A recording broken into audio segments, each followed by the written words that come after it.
नमस्कार. आमच्या यूट्यूब चॅनलमध्ये आपलं सहर्ष स्वागत. आपण नक्षत्रांच्या माहितीमध्ये जी 27 नक्षत्र आहेत त्यामध्ये हे एक नक्षत्र पूर्वा फाल्गुनी याचा पण अभ्यास करणार आहोत. पूर्वा फाल्गुनी म्हणजे काय तर सिंह राशीमध्ये जी 3 नक्षत्र आहेत त्यामध्ये पहिलं मघा, दुसरं पूर्वा फाल्गुनी आणि तिसरं उत्तरा फाल्गुनी. तर हे पूर्वा फाल्गुनी आणि मघा हे दोन्ही पूर्ण नक्षत्र सिंह राशीमध्ये आहेत आणि उत्तरा फाल्गुनी नक्षत्राचा फक्त 25% भाग त्यामध्ये येतो. आता विचार केला तर आपण ह्या सिंह राशीमध्ये हे पूर्वा फाल्गुनी नक्षत्र दिसतं. आपण प्रत्येक नक्षत्राचा विचार करत असताना त्या नक्षत्राची योनी कुठली आहे आणि त्या माणसामध्ये गुण कुठले आहेत असा विचार करत असतो. त्यामुळे ह्या नक्षत्राचा जर विचार केला तर ह्याची योनी आहे उंदीर, ज्याला मूषक असा शब्द वापरला जातो. आता हा उंदीर आहे का उंदरी नाही हे आपल्याला काही गोष्टी बघितल्यानंतर समजतं. त्यामध्ये हे गुण असतात म्हणून आपण असं म्हणतो. मग हे गुण आपल्याला बघायची आणि ते समजून घेण्यासाठी आपल्याला त्याचं ज्ञान असणं गरजेचं आहे. त्यामुळं आपण म्हणतो की हे काय आहे. आता प्रश्न असा आहे की मूषक म्हणजे उंदीर हा आपल्या परिचयाचा आहे, आपल्या सगळ्यांच्या जवळ असतो, आपल्या सगळ्यांच्या घरी असतो. आपण सगळ्यांनी ह्याला पाहिलेला आहे, पकडलेला आहे, मारलेला आहे, सगळं केलेलं आहे, ह्यानं आपलं नासधूस केलेली आहे. तरीसुद्धा आपण ह्या सगळ्या गोष्टी स्वीकारतो कारण आपण काही करू शकत नाही, हतबल आहोत. म्हणून ह्याची एक कथा अशी आहे नक्षत्राची की या नक्षत्राची देवता भग अशी आहे. भग या शब्दाचा अर्थ असा भाग्य उजळवणारा किंवा सौभाग्य देणारा असा त्याचा अर्थ आहे. पण हिंदू पुराण कथांमध्ये 12 आदित्य म्हणजे सूर्याची 12 रूपं सांगितलेली आहेत. त्यामध्ये हे एक आहे कोणतं भग हे त्याचं नाव आहे. म्हणजे थोडक्यात हे परत सूर्याचंच नाव आहे असं म्हणायला हरकत नाही. जे धन आणि समृद्धी देणारं आहे अशी ही देवता आहे. एकदा आपण सगळ्या पशूंनी समृद्ध व्हावे असं आर्यमा या पितरांच्या देवतेला वाटलं. मग त्यानं त्या आर्यमानं सगळ्या देवांची चर्चा मसलत केली. तेव्हा त्यांनी सांगितलं तुम्ही या पूर्वा फाल्गुनी नक्षत्राची उपासना करा. त्यांनी केली आणि त्यानंतर त्यांना पशुधन प्राप्त झालं. भरपूर मोठ्या प्रमाणात पशुधन प्राप्त झालं. त्यामुळं ह्या नक्षत्राच्या लोकांनी त्यांची जी देवता आहे भग तिची उपासना करावी. म्हणजे भग ह्या देवतेच्या उपासनेमुळे तुम्हाला पशुधन प्राप्त होतं, त्याप्रमाणे सौभाग्य आणि समृद्धी प्राप्त होते. त्याचबरोबर जर विचार केला तर आपलं भाग्य जर उजळत नसेल मग काही कारणामुळे मग ती संतती असेल, नोकरी असेल, आर्थिक दृष्टिकोनातून समृद्ध होत नसू, मानसिक दृष्टिकोनातून समृद्ध होत नसू आणि भाग्य उजळलं तर मला बरं वाटेल असं वाटतंय, त्या सगळ्यांनी तुमचं नक्षत्र असो वा नसो तुम्ही पूर्व फाल्गुनी नक्षत्राची उपासना करणं आणि त्यातून आपल्याला फायदा मिळवून घेणं हे अतिशय मोफत घर बसल्या काही त्रास न करता येण्यासारखी गोष्ट आहे. प्रयत्न करा. हे नक्षत्र आहे. ह्या नक्षत्रावरच्या व्यक्ती कशा असतात? ह्या नक्षत्रावरच्या व्यक्ती हुशार असतात, पण तापट असतात. ह्या व्यक्ती साधारणपणे क्षत्रिय वर्णाशी संबंधित म्हणजे पोलीस, त्यानंतर सैन्य दल, त्यानंतर आपण म्हणतो की कोणाच्या संरक्षणासाठीचं काम या स्वरूपाच्या कामात गुंतलेले असतात. ह्या व्यक्तींचा सगळ्यात मोठा गुण असा आहे की स्वतःचा त्रास झाला तरी चालेल पण इतरांची सुरक्षितता सगळ्यात महत्त्वाची वाटते यांना. त्यामुळे त्या कामामध्ये ह्या 24 तास दक्ष राहून डोळ्यात तेल घालून इतरांची सुरक्षितता म्हणजे मी कुणासाठी तरी काम करतो आहे ही भावना यांच्यामध्ये फार मोठी असते. त्यामुळे ह्या लोकांचं समाजाविषयी असणारं उत्तरदायित्व हे फार मोठ्या प्रमाणात आहे. त्यामुळं भग हे नक्षत्र ज्यांचं नसेल त्यांनी सुद्धा हे का करायचं तर आपण देशात सुरक्षित आहोत पण देशाच्या सीमेवर राहून कुणाची सुरक्षितता करतोय हे सुद्धा माहीत नाही असे सगळे आमचे जवान हे ह्या भग नक्षत्राच्या प्रतिज्ञेचे सगळे पाईक असले पाहिजेत. त्यामुळे ते आमची सुरक्षितता करतायत. त्यामुळे आम्ही जेव्हा याची प्रार्थना करतो तेव्हा आमची प्रार्थना करणाऱ्यांची सेवा आम्ही करतोय असा याचा अर्थ होईल. त्यामुळे आपण या सगळ्यांच्या ऋणात आयुष्यावर राहणार आहोत. म्हणून हे सगळ्यात मोठं पूर्वा फाल्गुनी नक्षत्राचं ऋण जर पेटायचं असेल तर भग या देवतेची उपासना करणं गरजेचं आहे. आता ही जी नाडी जी आहे ना ती मध्य नाडी आहे. ती वात दोषाची आहे. वात प्रकारच्या दोषामध्ये आपल्याला जर काही त्रास होत असेल तर सगळ्यात मोठा त्रास जो आहे तो उठता बसता चालता कपडे ह्या सगळ्या गोष्टींमुळे आपल्याला त्रास होतो. म्हणून तुमचं शरीर जर तुम्हाला सारखा वाताचा त्रास देत असेल, मग तो कुठलाही असेल, साधा संधिवात शब्द घ्या, तुम्हाला तो सुद्धा हाताचे पायाचे पंजे अमकं तमकं चालताना काही गोष्टी नीट करू देणार नाहीये. मग ह्या सगळ्या वातांचा जर आपल्यावर परिणाम होत असेल तर आपण खाणं पिणं, औषध पाणी काय घेतलं पाहिजे काय नको याचा अभ्यास करूनच त्या माणसानं जगावं. म्हणजे जेणेकरून आपल्याला सारखं औषधावर न जगता अन्नावर जगता येईल. त्यामुळं सारखं कॉन्सन्ट्रेशन माणसाचं त्या औषधाकडे किंवा शरीराकडे न राहता आपल्या कामाकडे राहील. म्हणून वातदोषांचा आपण अभ्यास करून आपल्या जगण्यामध्ये शिथिलता आणावी, आपलं जगणं सुकर करावं असं या नक्षत्राचं म्हणणं आहे. आता हे नक्षत्र आहे ते उंदीर योनीचं आहे. हे बघा, आता ह्यात ही उंदीर योनी आहे. उंदीर योनी म्हणजे काय? या व्यक्तीच्या स्वभावात हे गुण जाणवतातच. अत्यंत चलाख आणि चपळ लोक असतात. अत्यंत चलाख आणि अत्यंत चपळ. आपण काय करत आहोत हे कोणालाही कळणार नाही इतकी दक्षताही घेतात. काय करत आहोत हे सुद्धा कोणाला कळत नाही. आणि चमकदार डोळे ह्यांचे, चोर पावणाऱ्या लोकांचं बोलणं ऐकणं, लोक काय करतात हे चोर पावलांनी पाहणं, इतरांच्या भानगडी काय आहेत हे सगळं ह्यांना माहीत असतं. त्यामुळं बऱ्याच वेळा काही पुढारी बोलताना असा एक शब्द बोलून जातात, ह्या सगळ्यांची कुंडली माझ्याकडे आहे. याचा अर्थ असा की ह्या व्यक्तीकडे ह्या सगळ्या कुंडल्या आहेत. म्हणजे हा ज्योतिषी नसला तरी पण हा उंदीर योनीचा आहे. ह्याला माहीत असतो कुठं कुरतडायचं आहे आणि कुठं त्रास द्यायचा आहे. मग असं असेल काय? असू शकेल.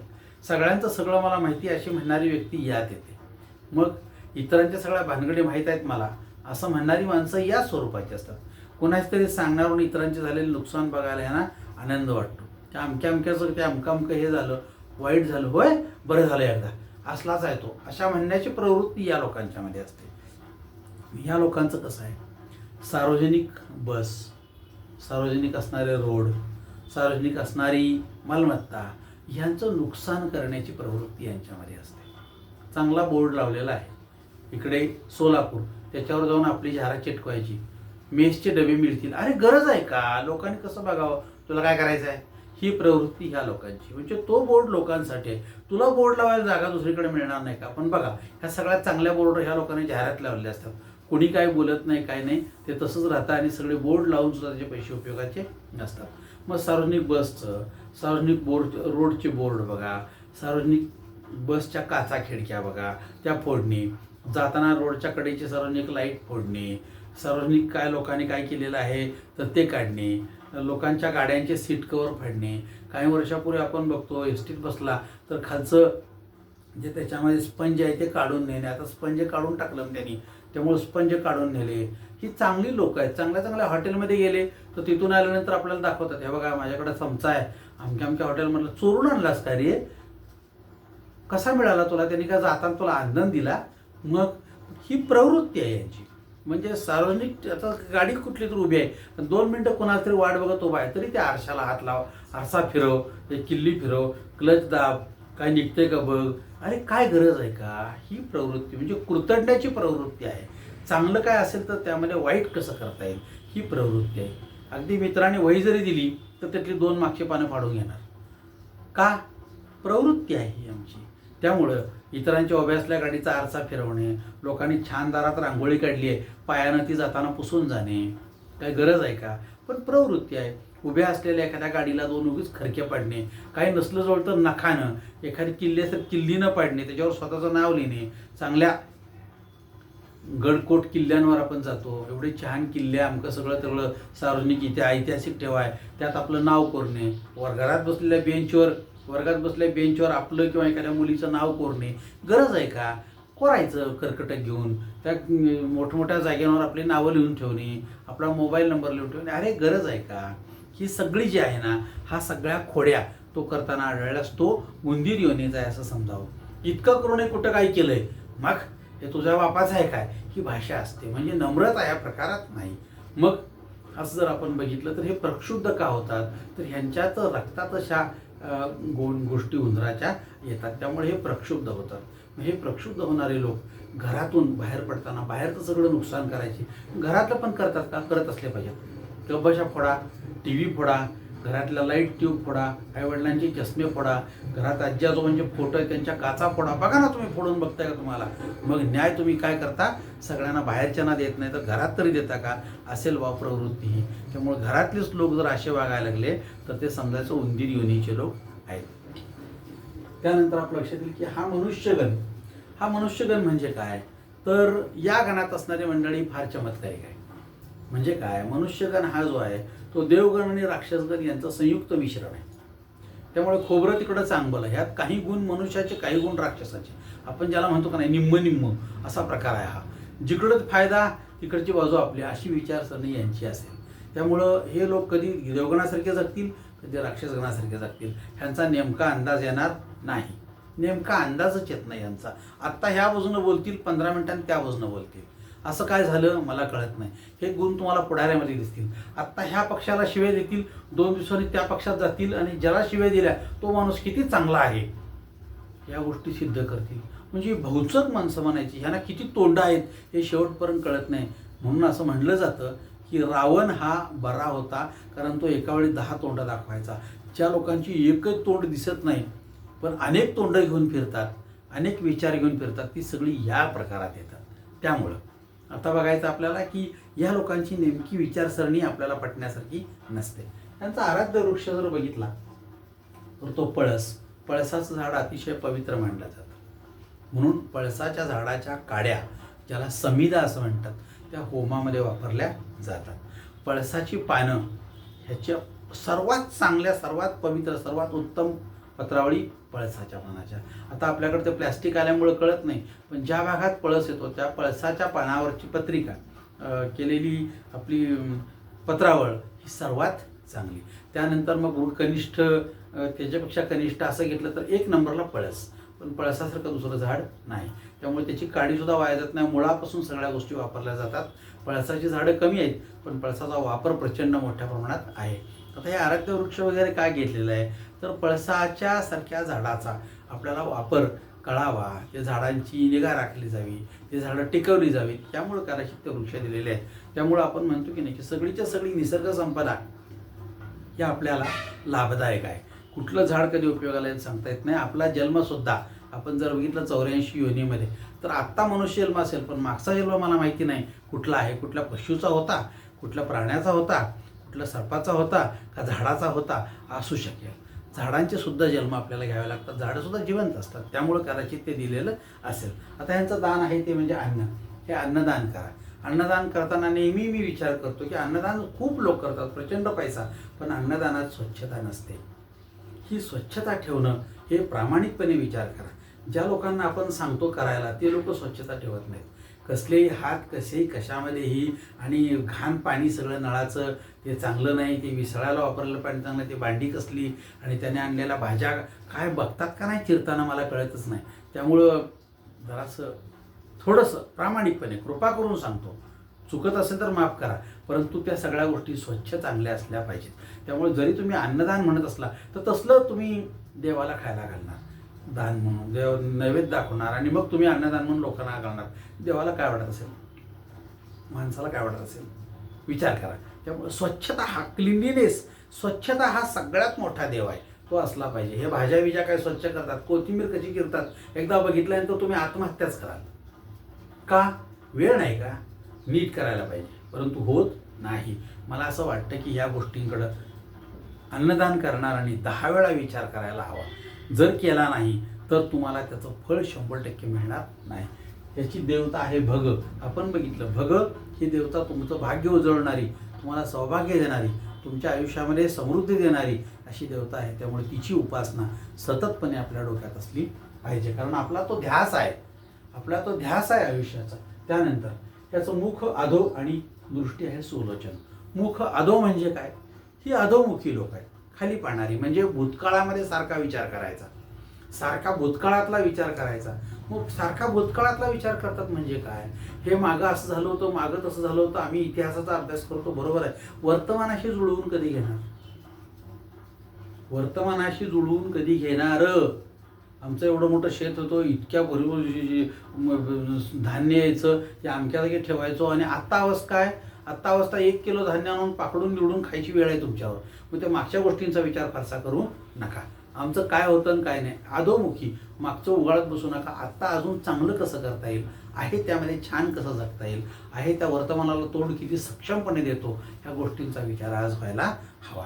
तरच आपण चांगलं जगू शकू. त्यामुळं मागचं कसं झालं हे बघा, पण उगाळत बसू नका.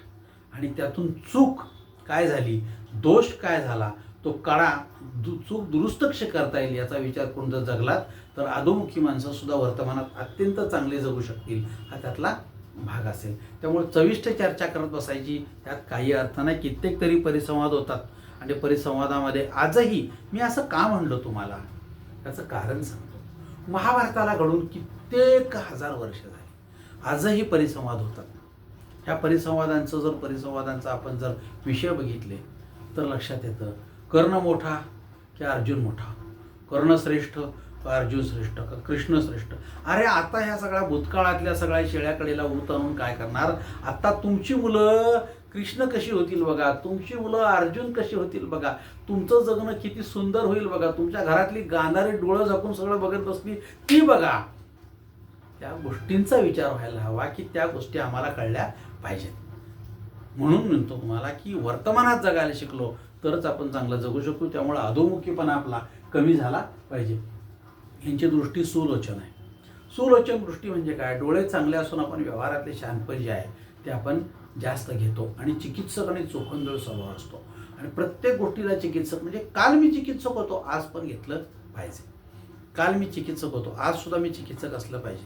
कालची गोष्ट आहे तशी मी जर आजची आहे तशी वापरायला प्रयत्न केला तर मी त्यात फसू शकतो, 100% फसू शकतो. त्यामुळं 10 वेळा विचार करा. काल मी तपासलं म्हणजे जगणं कसं आहे. सुलोचन दृष्टी म्हणजे कोणती, त्याचं एक अतिशय सुंदर उदाहरण ज्योतिषशास्त्रामध्ये दिलेलं आहे.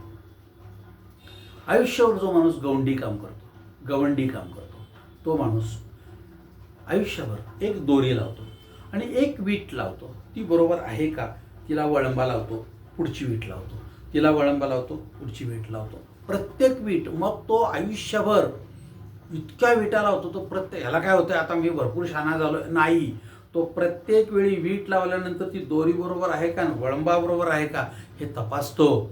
त्याला आपण म्हणतो सुलोचनी दृष्टी.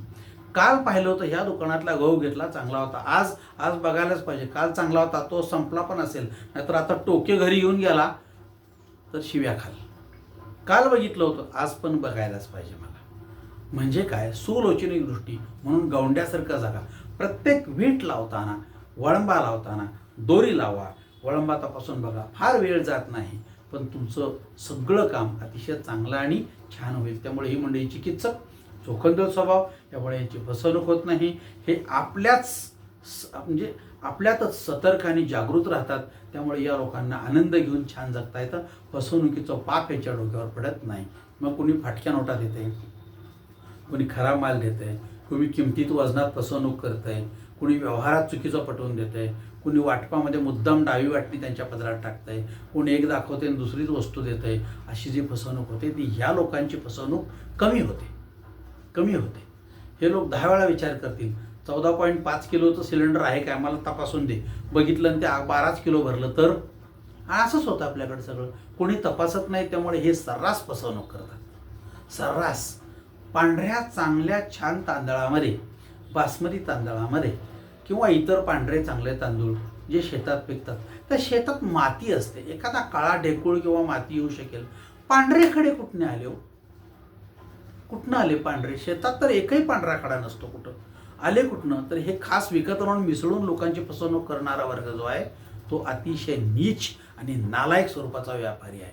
मग आपण सुलोचन दृष्टी ठेवू तर घ्यायचं नाही. हा फसवतो ह्याच्या कुठं जायचं नाही असं जर ठरवलं तर त्याला माणसाला व्यापार करणं अवघड 100% जाणार आहे. त्यामुळे अशा प्रकारच्या व्यापाराची दृष्टी असलेली शूद्रवर्णी माणसं, चुकीचाच विचार, मी खडे खपवतो, 5 रुपये किलोनं खडे घेतो आणि 60 रुपये किलोनं तांदूळ विकतो त्यात घालून, या स्वरूपाची नालायक प्रवृत्ती असणारी माणसं आपल्याकडे प्रचंड आहेत. त्यामुळं आपण आपली दृष्टी सुलोचने ठेवणं हे आज तरी आपलं जगण्याचं सगळ्यात मोठं तत्व असलं पाहिजे. आणि ते या लोकांच्या मध्ये असतं. त्यामुळे या लोकांना मदतीला घ्या, या लोकांच्या बरोबर जगा. जर तुम्ही या लोकांच्या बरोबर जगत असाल तर त्या प्रलोभनापासून, खोट्या जाहिरातीपासून तुम्हाला हे वाचवतील. सांगतील हे अमकामकं करू नका, हे अमकामकं मागवू नका, हे दाखवतात एवढी वस्तू देतात एवढी वस्तू, हे सांगतात क्वालिटी एक आणि प्रत्यक्षात असते दुसरी नको, हे लोक तुम्हाला सावध करतील आणि तुमच्या जगण्यामध्ये आनंद देतील. त्यामुळे सुलोचनी दृष्टी असलेल्या माणसांना नेहमी स्वतःचं आणि इतरांचं भलं व्हावं असं वाटतं. म्हणून ही माणसं अतिशय चांगली जगतात आणि ह्यांच्याबरोबर जगणारे लोक आहेत त्यांचंसुद्धा आयुष्य चांगलं करतात. त्यानंतर ह्या नक्षत्रामध्ये स्वामी शुक्र आहे, त्याची महादशा आहे 20 वर्ष. 20 वर्षाची महादशा याचा अर्थ असा, जन्माला आल्याबरोबर ह्या लोकांना 20 वर्ष महादशा लागू होते. आता ही महादशा 24 वर्ष आहे, 24 तासाची असते. 24 तासाला 20 वर्ष. मग तुम्ही किती 24 तासामधले 12 तासच ते नक्षत्र भोगलं असेल तर महादशा 10 वर्ष असेल. त्यातलं फक्त काय 6च तास भोगलेले आहेत आणि 18 तास नक्षत्र संपलं होतं तर 5च वर्ष लागू होईल. अगदी 10च मिनटं भोगलंय तर किती होईल कॅल्क्युलेशन त्याप्रमाणे 24 तासाला 20 वर्ष तर 10 मिनिटाला किती असं कॅल्क्युलेशन करा आणि काढा, तेवढी महादशा तुम्हाला लागू होईल. शुक्र हा वाणीचा कारक आहे, त्यामुळं काही लोकांच्या जिभेवर सरस्वती असते आणि काही लोकांच्या जिभेवर अवदसा असते. आता ती कोण बसवायची हा ठरवायचा प्रश्न तुम्ही आहे. तुमच्यावर त्या संस्काराचा परिणाम आहे. तुमच्या घरामधली भाषा कशी आहे, तुम्ही कोणाच्या आधिपत्याखाली राहता, तुम्ही कोणत्या भागामध्ये राहता, तुमच्या कानावर काय पडतं ह्याच्यावरती तुमच्या शुक्राचे परिणाम अवलंबून आहेत. मग तुम्ही शिव्या शिकणार का ओव्या शिकणार हे तिथं ठरतं. त्यामुळे तुमची भाषा समृद्ध होणार की असमृद्ध होणार, वाहत जाणार की साठवून ठेवणार ह्या गोष्टी ठरतात. त्यामुळे शुक्राला अतिशय महत्त्व आहे. त्यानंतर 1 2 3 4 हे जे चरण आहेत, पहिल्या चरणावर असेल तर मो शब्द येतो, नाव मो येईल, मोहन मोहिनी अशा स्वरूपाचं तुमचं नाव येईल. दुसरा चरण असेल तर टा. आता टावरून किती अवघड आहे, मग टामाजी टामाबाई अशी काहीतरी नावं द्यावी लागतात, पर्याय नसतो दुसरा काय.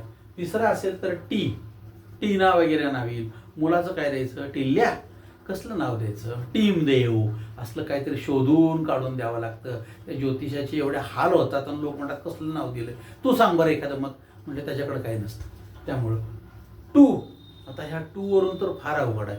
टू माझी हे नाव दिलं जातं आणि बाई असेल मुलगी असेल तर टुमाबाई हे नाव झालं. नाव घेता येईल, तिला कसं वाटेल त्या बाळाला आपलं नाव टुमाबाई आहे, काय करायचं, पर्याय नाही. ह्या शब्दाचा ह्या अक्षरांचा संबंध फक्त तुमची रास नक्षत्र चरण कुठलं आहे हे फक्त त्या टू वरून समजतं. त्यामुळं त्याचा वापर आहे, त्याचा फार डोक्यात विचार घेऊ नका, ते नाव कोणी ठेवत नाही. त्यामुळं त्याच्यावरून आपण कुठलं नाव आलं असा विचार करत असताना कुठलं तरी आलं ना, बरं ठीक आहे चला असं म्हणून पुढं जा. ही आहे पूर्वा फाल्गुन नक्षत्राची सिंह रास. ह्या राशीमध्ये 3 नक्षत्र येतात, सांगितलं, पूर्वा, मघा आणि उत्तरा.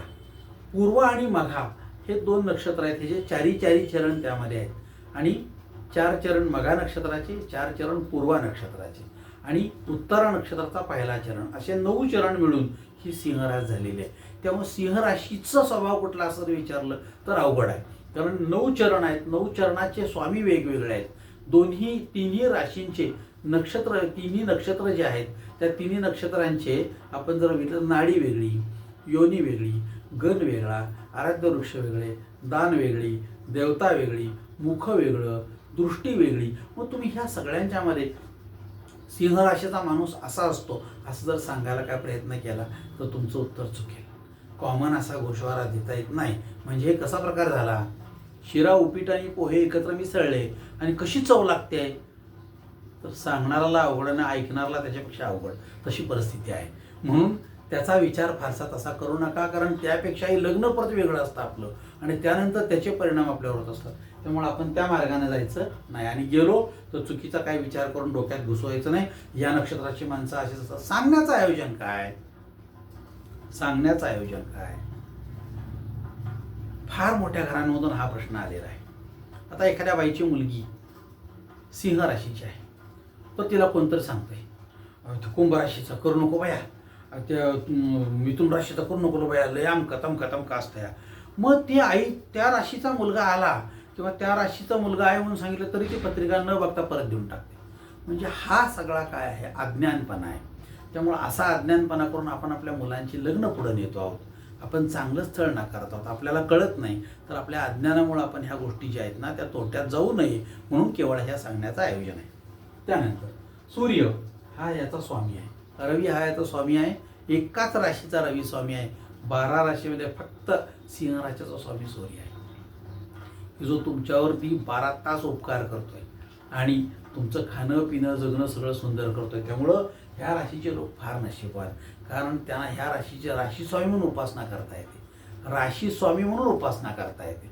इतरांनी पण करता येते, पण त्यांचा राशी स्वामी असत नाही. त्यामुळे हे लोक फार भाग्यवान असं नेहमी मी म्हणतो. क्षत्रिय वर्ण आहे, थोडंसं ह्या लोकांच्यामध्ये आक्रमकपणा जास्त असतो आणि हा आक्रमकपणा हा लोकांना काय करतो, थोडासा त्रासदायक असतो. पण हे लोक शिस्तीत जगत असतात. मग काही वेळेला ही शिस्त स्वतःला किंवा घरच्यांना सुद्धा अडचणीची ठरू शकते, पण शिस्त जशी अडचणीची ठरू शकते तशी शिस्त योग्य पण आहे. त्यामुळं कोणत्याही गोष्टीचा अतिरेक न करता ती एका ठराविक टप्प्यापर्यंत आपण सांभाळावी, तरच आपलं जगणं छान आणि सुरक्षित राहील. त्यानंतर हे वनचर म्हणजे वनात राहणारे प्राणी आहेत, यांच्याबद्दल ह्यांना वश्य म्हणजे आपुलकी असते. मग वनात राहणारे प्राणी, मग त्यात हरिण पण असेल, अस्वल पण असेल, वाघ पण असेल आणि उंदीर पण असेल. वनात हे सगळे मिळतात. त्यामुळे वनचर म्हणजे प्राण्यांविषयी. मग वनात राहणारे जर आम्ही म्हणलं, काही माणसं पण आहेत आज. बघा तुम्ही, आजही आपण जर काही काही राज्यांमध्ये गेलो तर शेतातच राहणारे किंवा त्या वनातच राहणारे लोक आहेत. तिथंच राहतात, तिथंच जगतात, तिथंच शेती करतात. ते लोक माणसात येतच नाहीत, गावात येतच नाहीत, अशी पण लोक आहेत. ही सुद्धा सगळी वनचर आहेत. हे सुद्धा बांधव आपलेच आहेत. त्यांच्याकडे त्या दृष्टिकोनातून पाहायची दृष्टी आपली जर असेल, ह्याच्या घरी बाहेर येतो, ते काय बघा ती काळी मैना विकायला आणली, ती बाई एवढ्या लांबून आली, बरं घेतली तिच्याकडनं, तरी पण एखाद्या घरात वनचर म्हणून असतं, बस बाई तर तुला भाकरी देऊ थोडी खाणार, जरा थोडंसं काय तर देऊ खायला, उपीट शिल्लक काय जरा सध्या गोरं द्या द्या द्या द्या, लय लांबून आलोय बघा. ह्या लोकांची दया येते. ती माणसं वनचर, त्या वनातल्या लोकांची ह्यांना दया येते. काही संबंध नाही, तिनं दिली काळी मैना, तिच्याकडनं घेतली, तिला दिले पैसे सगळं, तरी पण बस बाई जरा पाणी देऊ, सरबत देऊ, जरा ऊन आहे, असं विचारणारी माय माऊली, असं विचारणारा घरातला म्हातारा माणूस, असं विचारणारा त्यांची दया येणारा लहान मूल, हे सगळे वनचर या स्वरूपाचे असतात. त्यामुळं ह्या वनचर लोकांना ह्या लोकांची दया येते. मग ते माणूस असो अगर प्राणी असो. अगदी दारात एक गाय उभारली ओरडायला तरी सुद्धा घरातला माणूस बादलीवर आणून तिला पाणी देईल का? पाण्यासाठी ओरडते. पाणी द्या ना, फुकट आहे आपल्याला, काय होतंय हा, असं म्हणणारा माणूस सुद्धा वनचर असा स्वरूपाचा असतो. त्यानंतर अग्नितत्वाची रास आहे. अग्नितत्व म्हणजे काय? इतरांच्या तेजाने किंवा यशानं पराभूत किंवा नाराज न होता अग्नितत्वाचे व्यक्तिमत्व, ह्यांचं स्वतःच तेज एवढं चांगलं असतं की इतरांच्या तेजामुळे त्यांना त्रास होत नाही. उलट चांगलं झालं म्हणतात. मग आपल्या तेजानं इतरांना चमक देणारा, आपल्या सहकार्याने इतरांचा भाग्योदय करण्यासाठी आणि चमकवण्यासाठी मदत करणारी मंडळी यामध्ये येतात. म्हणजे एखादा खेळाडू आहे, उत्तम छान गाजलेला आहे आणि त्यानं एखादी अकॅडमी काढली किंवा कुठे गेला तर तो बाकीच्या खेळाडूंना इतका चांगला छान शिकवतो, माझ्यापेक्षा तू विक्रम कर, माझ्यापेक्षा तू पुढे जा, माझे विक्रम आहेत ते मोड आणि तू माझ्यापेक्षा मोठा जागतिक विक्रम कर, असा म्हणणारा माणूस तुम्हाला या अग्नितत्वामध्ये दिसेल. ह्या लोकांना असं वाटतं की आपल्यापेक्षा इतरांचं तेज चांगलं असायला हवं, पण हे असताना समोरचा माणूस नम्र असायला हवा. म्हणून म्हणतात की त्या व्यक्तीकडून आपण काय घ्यायचं हे घेणाऱ्या व्यक्तीला कळलं पाहिजे. नाहीतर त्याच्या एखादा सर्व तापटपणाचा गुण जर आपण विचार घेतला, नगर तापट आहे, राहिलं असू दे तापट. सूर्य हा आपल्याला बघा तुम्ही, थंडीमध्ये हवासा वाटतो, हिवाळ्यामध्ये आपल्याला बरं असा वाटतं, उन्हाळ्यात बसा वाटतं. मग काही वेळेला तो तापटही असतो, काही वेळेला तो आपल्याला चांगला उबदारही असतो. मग असं असेल तर आपण त्याला टाळत नाही. त्यामुळे एखाद्या माणसामध्ये या स्वरूपाचे गुण असतील, माणूस टाळू नका. त्या माणसावर प्रेम करा, तो आपला आहे म्हणा, त्याच्या त्या गुणाकडे दुर्लक्ष करा आणि आपला कार्यभाग साधता येतोय का, आपलं साध्य साधता येतंय का असा विचार करा. असं जर केलं तर तुमचं आयुष्य सुंदर, उत्तम, छान होईल. त्यामुळं ह्या मूषक, हा उंदीर, हा जरी तुम्हाला पोखरणारा असला, हा जरी तुम्हाला त्रासदायक असला, हा जरी तुमचं नुकसान करत असला, तरी सुद्धा त्याच्याकडून आपलं चांगलं काम कसं करून घ्यायचं, आपल्याला त्या उंदराचा चांगला वापर कसा करून घ्यायचा आणि त्याच्यापासून आपला फायदा कसा करून घ्यायचा याचा विचार करा आणि या लोकांशी वागा. ह्या लोकांनी स्वतःचा विचार करून आपल्यातले काही दोष असतील तर कमी करावेत आणि आपण चांगलं जगण्यासाठी प्रयत्न करावेत. हाच याचा अर्थ होतो. भग नावाची देवता ही पितृदेवता आहे, ही तुमच्यावर उपकार करो आणि तुमच्या आयुष्याला छान करो अशी प्रार्थना करतो. तुमच्या आयुष्यामध्ये त्यामुळं तुमची समृद्धी, भाग्योदय आणि तुमचं नशीब उजळवणारे आणि सौभाग्य देणारे हे सगळे घटक तुमच्या आयुष्याला लागू पडो आणि तुमचं आयुष्य उजळो अशी प्रार्थना करतो आणि या पूर्वफाल्गुन नक्षत्राची माहिती संपवतो.